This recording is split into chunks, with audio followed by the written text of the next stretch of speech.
Hello. Um, so I finally got around to reading the Seven Husbands of Evelyn Hugo. Um, per the recommendation of a family member who is unfortunately no longer with us.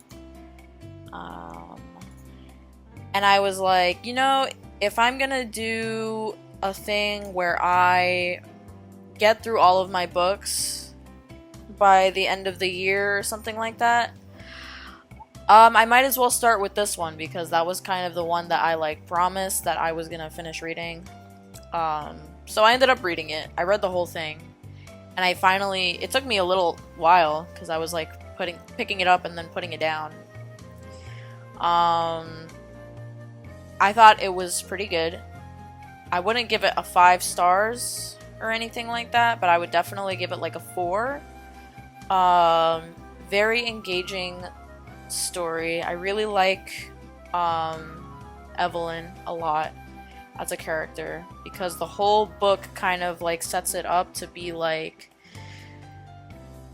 you're kind of listening to her talk about her story, right? Spoilers for the Seven Husbands of Evelyn Hugo, I guess, if you're planning on reading that at some point. So the whole story is basically about this woman who was this huge movie star back in the 1950s in Hollywood. And she's in the present time where the book is taking place, because the whole book is a biography of hers that was written, right? So she invites this reporter to do a biography of her entire life story, right? So she invites this girl, and her name is Monique. And so Monique comes, and every couple days she goes over to Evelyn Hugo's place and goes to listen to her talk about her backstory or whatever. But in the present day, Evelyn's 80 years old or something like that. She's super old. And by then she wasn't in Hollywood anymore. What I liked about the book, they do a very good job of characterizing Evelyn Hugo and humanizing her in a really cool way. You kind of watch her go through, you kind of understand the rationale for each husband that she goes through as you go through the whole story. So there's the whole thing is about how Evelyn makes choices depending on what it is that she wants. Everything about what she does is basically very self-serving.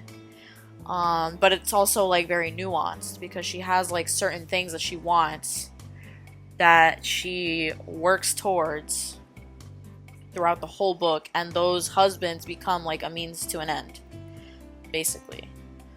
What I didn't expect was that this book was a doomed Yuri. The whole time it was a doomed Yuri, which I was not expecting at all. I was what? I was kind of thinking that that would be kind of cool, a cool direction to take it. Oh yeah, what if she ends up being queer and that's why she has 7 husbands? I had that thought in passing at the beginning when I first started reading the book, but I just I didn't think it would be right there. So I was whoa, this is so cool. Their romance is super cute. Her and her female love interest, and the way that she navigates kind of her feelings for her, and they have a very rocky relationship up until the very end, where she finally realizes I don't care about my fame, I don't care about my money, whatever, I don't care what anyone thinks of me, and I just want her, right? So, and they kind of show you how her mindset changes, because the whole story is over the course of time as she gets older, her relationship with her fame and her sexuality and her love for Celia, which is the name of the girl that she falls in love with. How they, like, you know what I mean? Like, her opinion changes with regards to, like, what her priorities are.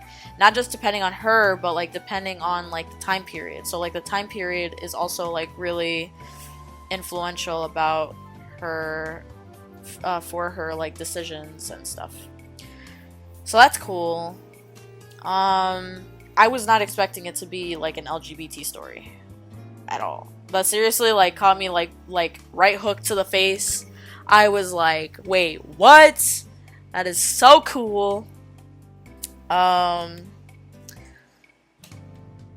like the storytelling for the Seven Husbands. You really do, like, understand, like, the rationale between, like, each husband and, like, how she goes through them, and then, like, how she goes through those relationships or whatever. I really like the main characters that are, like, around Evelyn as she's talking about her story. Like, her best friends, like, she gets one of her husbands, like, she ends up in, like, a lavender marriage with, because he's, like, her best friend, and he's, like, a gay man, and he's also, like, Evelyn's best friend. And then she decides, oh, like, I'm going to, what if you and I got married? And then they also find out that Celia is in, like, a marriage with, like, this other guy who he's interested in. So they get into, like, this family kind of thing where, like, the four of them are, like, living together in the same house, and, like, the husbands are dating each other, and then the wives are dating each other, and then they live in an area where, like, everyone's accepting, or at least doesn't pay any mind to the fact that they're gay. So that was really cute. There's a lot of, like, ups and downs in the story. Yeah, lots of, like, emotional ups and downs as you're watching, like, Evelyn kind of go through her relationship with Celia, her love for Celia, and her love for being famous. What I didn't like about the story was the weakest part of the whole story is, like, all of the stuff that does not pertain to Evelyn talking about her story, okay? The whole thing about... Okay, so I kind of have, like, a love-hate relationship with the actual character of, like, the reporter that's interviewing Evelyn. Because I understand her placement in the story, but the payoff at the end is, like, so bad. There's, like, the worst payoff at the end with, like, her story. Like, the whole book, she's, like, a stand-in for, like, you a little bit. She's, like, kind of like this weird, like, thing where you are standing in for her. Or she's meant to be a stand-in for you as you're listening to her. Because she's listening to Evelyn, and then there are some asides where, like, she goes through her life, and there are parallels in her life that have to do with something that Evelyn is teaching her. So, like, throughout the story, Evelyn is, like, teaching her different lessons that she's taking from her story. Like, because she's also going through, like, the reporter's, like, going through a divorce, and, like, she's at a job that's also kind of similar to, like, Evelyn having to be, like, cutthroat about what she wants. And, like, having to, like, be, not demanding, but, like, having to fight for, like, what she wants, and, like, kind of, you know, like, just rooting for what she wants, and, like, you know, giving people, like, basically, like, this is what I want, you don't have any other option, like, either we do it my way or it's the highway, which is exactly how Evelyn kind of goes through her life. So it's supposed to be kind of like she's a stand-in for us, because it's like you know, Evelyn's all about like female empowerment and like feminism, because she's like a feminist just for like making all of these decisions for herself and like fighting for what she wants. But they kind of do this thing where like throughout the story they're kind of like teasing this huge reveal at the end, that it's like once you find out like at the very end like why I made you specifically the reporter, which I kind of forgot about, honestly. Like, I would have forgotten about it if they weren't constantly kind of like jingling the keys in front of you that there's like a specific reason why Evelyn chose this specific reporter or journalist or writer, whatever. You would have completely forgotten it if you weren't constantly like reminded like she chose her for a reason, guys. But like I didn't really find that like the most interesting part of the story. Like I could have stood to just have it be like Evelyn was talking about her life with a writer, and then have it not be like this huge thing that there's supposed to be like this huge payoff at the end. Like I could have really done without that, because the ending payoff was like so like it really, I don't know, it just didn't hit with it. Just didn't, it caught me off guard, and because of that, like I really didn't like it, because it was like out of so left field. I'm like, where did this come from? Where did this come from? What a weird detail to throw in. But basically, so one of her husbands, the gay guy that I was talking about before, was going out with this other man, and he gets into like a car crash where he's like the Harry, which is the gay guy that's like her best friend, is in a car with the guy, and he's like, at this point in the story, he's like devastated because Celia's husband, which was like the love of his life, like died of AIDS, and he was like devastated and he was so sad. And then he's like, I could never love anyone after John. But then he finally finds someone that he loves. And he's at this point, he's like a drunk, because he's like so depressed over the death of John to AIDS. So then he gets in like a car crash. He like crashes himself into a tree along with this guy that he started going out with after John. And he kills both of them. Like, he rams into a tree, and he kills the both of them. They both die. Right? And then Evelyn sees this and is, like, so devastated that, oh my god, like, I can't let people know, like, what was going on. I can't, like, people can't know that Harry was a gay man. So what she does is, like, she swaps the two seats, so it makes it look like the other guy that was in the passenger seat was the guy that crashed the car into the tree. So she swapped their places and moved him into the driver's seat. And then leaves with Harry, and then Harry goes to the hospital and he dies in the hospital. And then, so they have that running. They give you that detail. And then you're like, oh my god, like Harry, because like Harry's like one of the best characters in that. It's like best characters in that book is like, it's like Evelyn, Harry, and then Celia for me. Celia is like a little cutie, you know. I think Harry, I like Harry just a little bit more than Celia. They both had like really nice like character moments. But I think Harry kind of like took it for me a little bit. Like I really liked him and his story as like his evolution as one of her husbands. But anyway, so this you know, they're building up like this huge like, I chose you for a reason, Monique. I chose you for a reason, and you're gonna hate me when you find out what that reason is, and you're gonna want to kill me after this reason or whatever. And then like in the little in-betweens where Monique is like speaking in her point of view, she's like, I wouldn't, you know, I'm listening to this story, but I would never realize that, like, at the end of this, like, at the end of all of this, that I would want to kill her for what she did. I was like, okay. So it turns out that the whole reason that Evelyn picked Monique was because the guy that Harry killed in the same car crash was the reporter's dad, was like her father.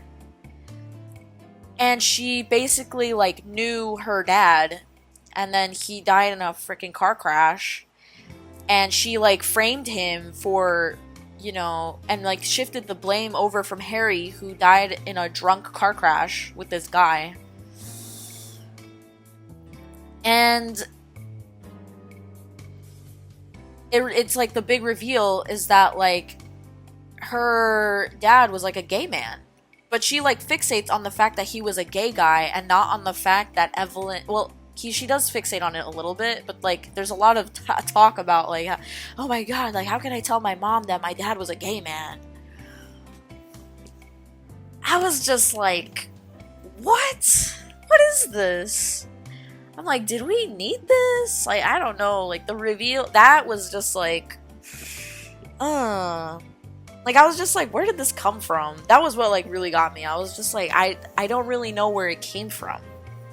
You know what I mean? Like, Monique was kind of like a nothing burger kind of character, like, as a stand-in for us. And then all of a sudden, at the very end, she's like, yeah, like, I knew your dad and he was a gay man, but he loved you. Just make sure you know that he loves you. And she's like, what the heck? Like, how could you do this? Oh my, like, why would you bring me in here and then make me listen to your entire story so that you could tell me this right at the very end? Like, you're nothing but a self-serving bitch. Like, so I was like, whoa, like, what the hell is going on? And then she's like, yeah. And then Evelyn's like, yeah, I picked you to do this also, not just because of that, but because you wrote a article about people should have the right to suicide. And she's like, oh, okay. I guess they kind of talk about that, like, towards the beginning, but, like, it didn't really hit me that, like, whatever. So she picks her because she kind of knows that she'll understand her point of view. And at the very end, Evelyn's, like, basically telling her, like, yeah, I'm gonna, like, kill myself after I'm done telling you this story. And Monique is like, what? Like, what are you okay. So then she's, like, kind of in between, like, this, should I help her? Should I go get her? Should I stop her? And then in the end, she doesn't stop her because I guess she wrote the story about how people should have the right to kill themselves or whatever. So I guess in a way, like, Evelyn kind of knew that she would just kind of let her do what she wanted to do at the very end, which feels kind of like really shallow, which I also think maybe is like par for the course for a character like Evelyn, who, you know, has demonstrated that she makes decisions in a very like self-serving way. But I was just like, I don't really know where this came from. But that kind of really knocked it down for me. Like, the ending was just so like, what? What is this? I don't know. I'm sure if I reread maybe like the last section, like, I would get it a little more, but I don't know. It was just like, where is this coming from, man? But I enjoyed it. It was a good read. It took me a really long while to get through it, but it was kind of worth it at the end, for sure. I enjoyed it a lot. The writing throughout the whole thing, minus like the last part, you know, everything that has to do with Evelyn's actual story is like really good. But everything that has to do with the reporter, I'm like, you know. Then they kind of like make it so that it looks like the book that you're holding and reading is the book that the reporter writes about Evelyn at the very end, and you're reading the novel that she wrote after listening to Evelyn Hugo's story. But yeah, those are my thoughts. That's like a 4 out of 5 for me. 4.5 out of 5. The ending was really weak. Everything that has to do with Evelyn is incredible. Everything that has to do with the reporter character, I'm like, I could care less about, to be honest. And then that ended up being like the most important thing to pay off at the end. I was like, man, like, this is silly. But yeah, I would recommend it. It's very good. It's pretty good. pretty good. I would read it if, when you have the chance. But yeah, that's pretty much it. Bye bye.